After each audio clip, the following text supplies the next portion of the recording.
बीच रास्ते में खड्डा है बड़ा, ये टोटल जितने लोग हैं ना पूरा गाड़ी सबका टायर गया है। एक्सीडेंट होने का बहुत बड़ा चांस था, सबने बचा। पीछे कोई भी ट्रक होता था ना सब मरे होते थे। रात का अंधेरा और सड़क की एक साइड बहुत सारी गाड़ियां लाइन में खड़ी हैं। ये लाइन में इसलिए खड़ी हैं क्योंकि सड़क पर एक बड़ा सा गड्ढा हो गया है, जिसकी वजह से 12 मिनट में 15 से ज्यादा गाड़ियां दुर्घटनाग्रस्त हो गई। तस्वीर है मुंबई अहमदाबाद नेशनल हाईवे की, जहां पर पालघर के पास हाईवे के बीचों बीच एक बड़ा सा गड्ढा हो गया।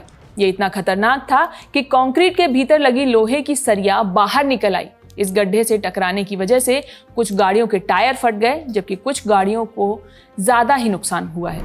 बीच रास्ते में खड्डा है बड़ा, ये टोटल जितने लोग हैं ना पूरा गाड़ी सबका टायर गया है। एक्सीडेंट होने का बहुत बड़ा चांस था, सबने बचा। पीछे कोई भी ट्रक होता था ना सब मरे होते थे। कितना गाड़ी है टोटल? 12 गाड़ी है। आप कब से खड़े हो?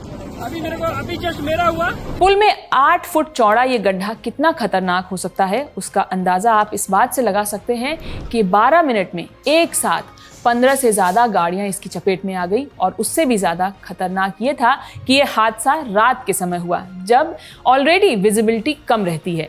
हालांकि राहत की बात यह रही कि इस घटना में किसी के घायल होने की सूचना नहीं है।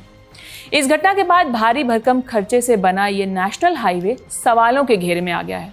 सबसे बड़ा सवाल इस बात को लेकर उठ रहा है कि जिस सड़क पर पिछले साल व्हाइट टॉपिंग का काम किया गया था, वो पहली ही बारिश में जवाब कैसे दे गया।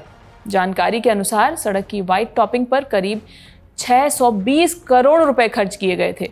इसके बावजूद कंक्रीट उखड़ने और लोहे की सरिया के बाहर आने से निर्माण कार्य की गुणवत्ता पर गंभीर सवाल खड़े हो रहे हैं। अब आपको व्हाइट टॉपिंग के बारे में बताते हैं। इसका मतलब होता है कि पुरानी और खराब हो गई डामर की सड़कों के ऊपर कंक्रीट की एक मजबूत लेयर बिछाई जाती है। इससे सड़क गड्ढा मुक्त और बेहद टिकाऊ हो जाती है और लगातार 20 से 30 साल तक आसानी से चल सकती है। ये तकनीक दक्षिण भारत के राज्यों सहित कई नेशनल हाईवे पर यूज की जा रही है। इसके बावजूद पहली ही बारिश में मुंबई अहमदाबाद नेशनल हाईवे की सड़क खराब हो गई।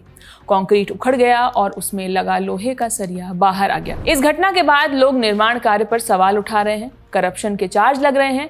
लोगों का कहना है कि करोड़ों रुपए खर्च होने के बावजूद अगर नेशनल हाईवे की ये स्थिति है तो जिम्मेदार अधिकारियों की जवाबदेही तय होनी चाहिए, उन पर एक्शन होना चाहिए और तत्काल सड़क की मरम्मत कराई जानी चाहिए। इस घटना के बाद 3 अहम सवाल हैं जो जिम्मेदार अधिकारियों और NHAI से पूछे जा रहे हैं।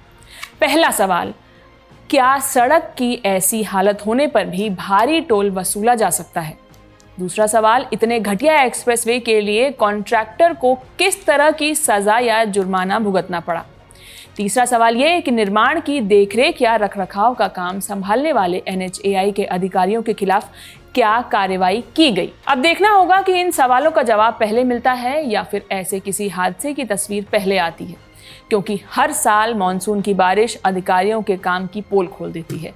भ्रष्टाचार का शिकार हुई सड़क का रिपोर्ट कार्ड पेश कर देती है। बाकी आप इस खबर पर क्या राय रखते हैं हमें कमेंट बॉक्स में जरूर बताइए। खबर लिखी है मेरी साथी सुप्रिया ने, मैं हूं शिवानी। बने रहिए हमारे साथ। बहुत बहुत शुक्रिया।